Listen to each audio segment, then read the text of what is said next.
स्वच्छ धुवून घेतलेले सर्व व्हेजिटेबल्स आपण कुकरच्या भांड्यामध्ये ॲड करणार आहोत. त्याच्यामध्ये मी वाटाणा, बटाटा, फ्लावर, बीटरूट आणि 2 टोमॅटो ॲड केलेले आहेत. 1 ग्लास पाणी टाका, चवीप्रमाणे मीठ टाकून घ्या आणि कुकरचं झाकण लावून 4 शिट्ट्या करून घ्यायच्या आहे. कुकर थंड झाला की पूर्ण व्हेजिटेबल ज्या आहेत त्या मऊ शिजलेले दिसतील. याला व्यवस्थित स्मॅशरच्या साहाय्याने स्मॅश करून घ्यायचा आहे. एका कढईमध्ये 4 चम्मच तेल ॲड करायचं आहे. त्याच्यामध्ये 2 मोठ्या आकाराचे कांदे बारीक कट करून घ्यायचे आहेत, ते टाकायचे आहेत. ते व्यवस्थित परतून झाल्यावरती अद्रक लसूणची पेस्ट टाकून घ्या, तेही व्यवस्थित परतून घ्या. याच्यामध्ये सर्व प्रकारचे मसाले ॲड करा आणि पावभाजी मसाला टाकायला विसरू नका. 1 मिनिटभर परतून झाल्यावर त्याच्यामध्ये अमूलचं बटर ॲड करा.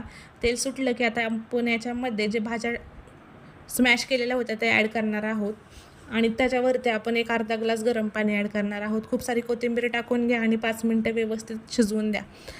हा पूर्ण व्हिडिओ मी माझ्या यूट्यूब चॅनलवरती टाकलेला आहे. खाली दिलेल्या त्रिकोणी बटनावरती क्लिक करा आणि पूर्ण व्हिडिओ पहा आणि माझ्या चॅनलला सर्वांनी सबस्क्राईब